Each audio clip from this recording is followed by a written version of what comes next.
The 13th cousin.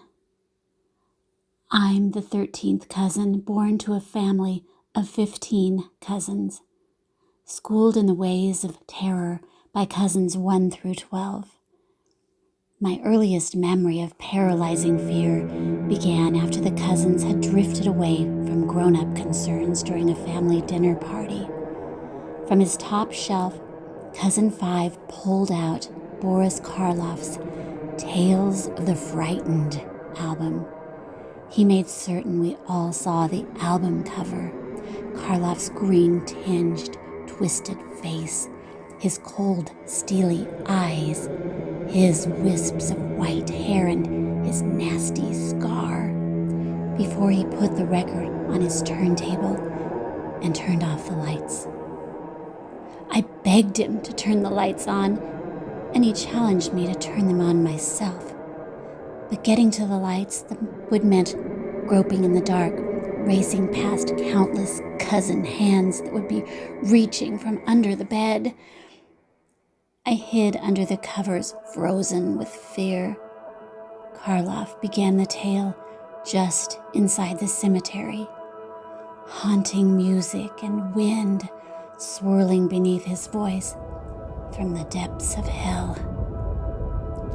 Are you one of the frightened? Karloff asked into the black night. Have you ever imagined someone was following you?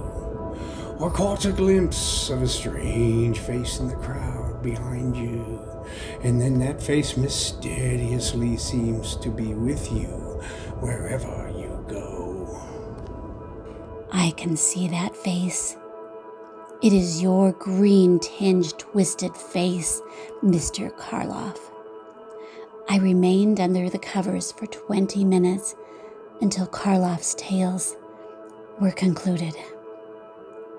Then Cousin 7 began the tale of the China doll, and I peeked my head out from the covers. China doll in your basement, China doll on your stairs, China doll opens the door, China doll holds a knife. Tiny red footprints surround the murdered body. Once the China doll had eliminated the entire family of its little girl owners, it was time for Cousin 6 to begin the story of the hook-handed killer. This tale concerned a couple who parked on a deserted road only to be interrupted by a long metal scraping against the car door. After this story, Cousin 8 scraped the wall with a pancake turner, while Cousin 9, hidden under the bed, clawed at little Cousin feet. Screams brought the adults.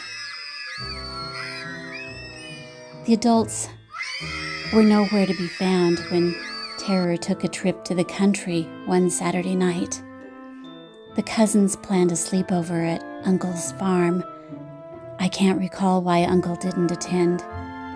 The legend of this sleepover is told in hushed whispers to this day.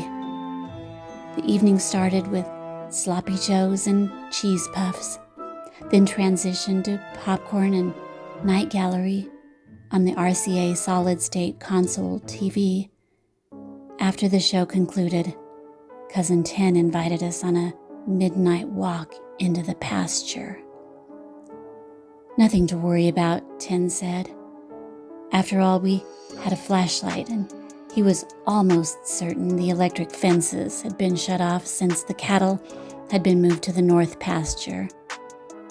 We waded through a stubble field of fresh-cut feed, lost in the wild pitch-covered night. In the vast darkness, whispers of sneakers, crickets, owls, a distant coyote's howl rang in my ears as my senses heightened. Amazed at the dizzying expanse, I grew smaller, then ever smaller, giddy at the thought of being swallowed by the night. Number 10 ran ahead of the slower little cousins, quickly nearing the fence line. When he grabbed the fence, jerking uncontrollably, then dropped flat to the ground. We assumed he was dead, but soon he was laughing as we touched his face to make sure he was truly alive. When the midnight walk was complete, we entered the back door of the farmhouse, flipped on the light, back into safety of familiar tales. I took one last glimpse into the night and saw something of myself alive, electrified in the darkness.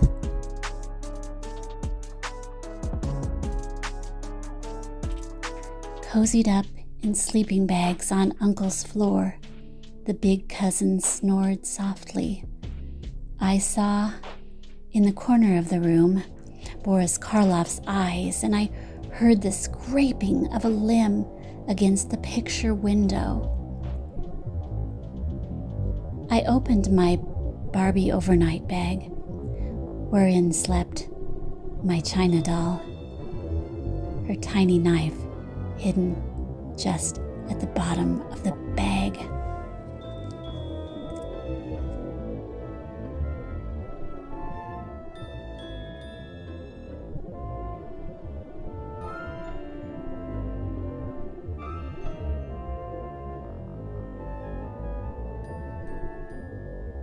Have you ever imagined someone was following you, or caught a glimpse of a strange face in the crowd behind you, and then that face mysteriously seems to be with you wherever you go?